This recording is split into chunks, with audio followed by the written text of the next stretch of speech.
Oke, halo semua. Ketemu lagi dengan saya Saiful Fadilah di Learning Journal di Agenda 2. Kali ini kita akan membahas nilai-nilai dasar ASN, yaitu akuntabilitas. Oke. Sebelumnya, apakah itu akuntabilitas? Akuntabilitas ialah istilahnya kewajiban atau tanggung jawab seorang ASN yang harus dicapai dalam melaksanakan tugas sebagai individu, kelompok maupun di institusi tertentu. Berarti seorang ASN itu harus mempunyai tanggung jawab atau istilahnya kewajiban agar masyarakat bisa percaya kepada ASN. Kita lanjut ke aspek akuntabilitas. Ada 5 aspek di sini. Yang pertama relationship atau istilahnya hubungan. Di sini relationship ini merupakan hubungan dua belah pihak, yaitu antara individu, kelompok maupun institusi di suatu negara dan masyarakat. Yang kedua ialah result of oriented atau pertanggungjawaban. Setiap seorang ASN harus mempunyai tanggung jawab serta selalu bertindak dan berupaya untuk memberikan kontribusi untuk mencapai hasil yang maksimal. Yang ketiga ialah need konsekuen. Di sini ASN itu harus konsekuen sesuai dengan apa yang diperbuat dan apa yang dilakukan. Oleh sebab itu, nantinya akan menjadikan ASN itu mendapatkan suatu penghargaan ataupun sebaliknya sesuai dengan konsekuensinya. Kalau misalkan bertindak melanggar undang-undang, berarti dia akan mendapatkan sanksi. Yang keempat ialah requires report. Yang keempat ialah requires report atau laporan kinerja istilahnya. Jadi perwujudan akuntabilitas itu adalah laporan kinerja. Dengan memberikan laporan kinerja, apapun hasil-hasil yang telah dicapai itu akan terlihat istilahnya, sesuai dengan memberikan bukti dari kinerja ASN itu nantinya akan dilihat dari laporan-laporan kinerja tersebut. Yang kelima ialah improve performance. Yaitu tujuan dari akuntabilitas itu sendiri ialah evaluasi atau improve performance, mengevaluasi kinerja ASN. Evaluasi ini sehingga masyarakat bisa membentuk ASN sesuai dengan fungsinya, sesuai dengan Undang-Undang Nomor 5 tahun 2014 itu ada. Kita lanjut ke tingkatan akuntabilitas. Ini ada 5. Kita mulai dari yang terbawah. Yang pertama ya akuntabilitas personal. Akuntabilitas personal ialah akuntabilitas yang mengacu pada nilai-nilai pada diri seorang seperti kejujuran, integritas, moral ataupun etika. Yang kedua adalah akuntabilitas individu. Akuntabilitas individu ini mengacu pada hubungan antara individu dan lingkungan kerjanya, yaitu PNS, seorang PNS dengan instansi yang sebagai pemberi wewenang. Yang ketiga ialah akuntabilitas kelompok, yaitu sebuah kinerja institusi biasanya dilakukan dengan kerjasama kelompok. Dari suatu kelompok kecil itu harus kompak istilahnya, sebab kinerja kelompok mempunyai peranan penting dalam membentuk sebuah tim yang solid. Selanjutnya naik ke atas lagi, akuntabilitas organisasi. Ini aspeknya lebih tinggi lagi. Akuntabilitas organisasi mengacu pada hasil pelaporan kinerja yang telah dicapai, baik pelaporan yang dilakukan oleh individu terhadap organisasi atau instansi maupun kinerja organisasi kepada stakeholder lainnya.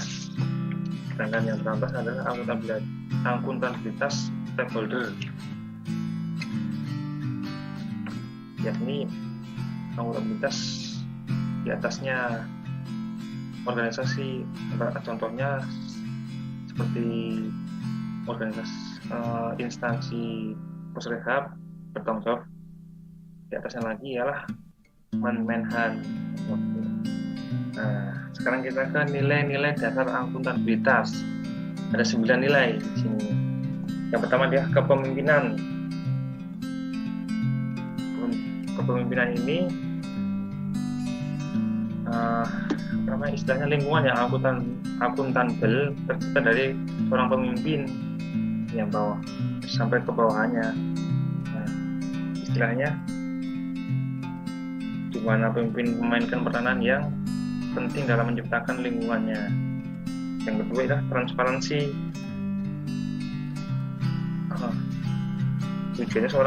Tujuan mendorong komunikasi dan kerjasama, meningkatkan akuntabilitas yang dalam keputusan-keputusan yang meningkatkan kepercayaan kepada keyakinan pada pemimpinan.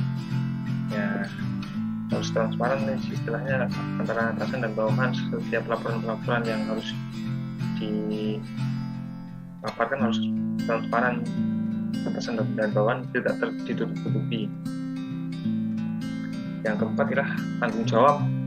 Nah, di sini kewajiban bagi setiap individu dan lembaga bahwa suatu konsekuensi dari setiap tindakan adalah tindakan karena adanya tuntutan untuk bertanggung jawab atas keputusan yang telah diperbuat. Yang kelima adalah keadilan. Keadilan ini adalah landasan yang utama dari akuntabilitas. Keadilan harus dipelihara dan dipromosikan oleh pimpinan pada lingkungan organisasinya. Oleh sebab itu, ketidakadilan harus dihindari karena dapat menghancurkan kepercayaan dan kredibilitas organisasi yang mengakibatkan kinerja akan menjadi tidak optimal. Yang ke-6 ialah kepercayaan, ya, rasa keadilan, dan ini akan di atas itu akan membawa kepercayaan kepada seorang pimpinan dan bawahan. Kepercayaan ini akan dilihat dari akuntabilitas. Dalam hal ini, lingkungan yang akuntabilitas tidak akan lahir dari hal-hal yang tidak dapat dipercaya. Yang ke-7 ialah kejelasan. Kejelasan ini juga salah satu dari elemen untuk menciptakan dan mempertahankan akuntabilitas. Yang ke-8 adalah keseimbangan. Ya, ini adalah kinerja yang baik yang disertai keseimbangan kapasitas sumber daya alam dan sumber daya manusianya. Keberapa ialah keseimbangan. Konsistensi. Ya, konsistensi ini menjamin kestabilan penerapan dari penerapan yang tidak konsistensi dari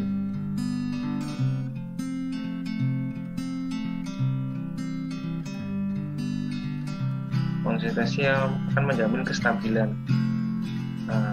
Maka dari itu setiap kinerja suatu instansi itu harus konsisten dan memiliki konsekuensi. Kalau tidak konsisten akan menimbulkan konsekuensi yang terhadap pencapaian di lingkungan kerjanya. Jadi tidak akuntabel, akibatnya melemahnya komitmen dan kredibilitas anggota di organisasi itu sendiri.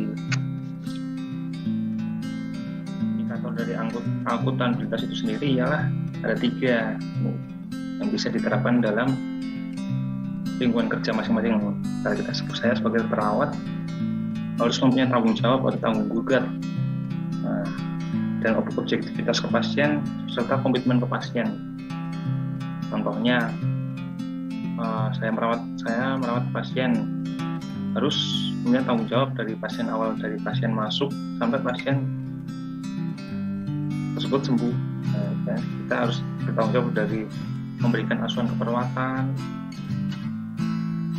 Di objektivitas itu sendiri kita harus objektif dan nggak milih-milih antara pasien yang satu dengan pasien yang lain. Misalkan pasien dengan latar belakang ekonomi yang yang tinggi, yang dengan ekonomi yang rendah, kita harus samakan, dan kita harus mempunyai komitmen bahwa pasien itu sama aja, harus kita tanganin dan kita rawat. Ya, sekian dulu penjelasan dari saya tentang akuntabilitas. Sampai jumpa di Learning Journal selanjutnya. Terima kasih.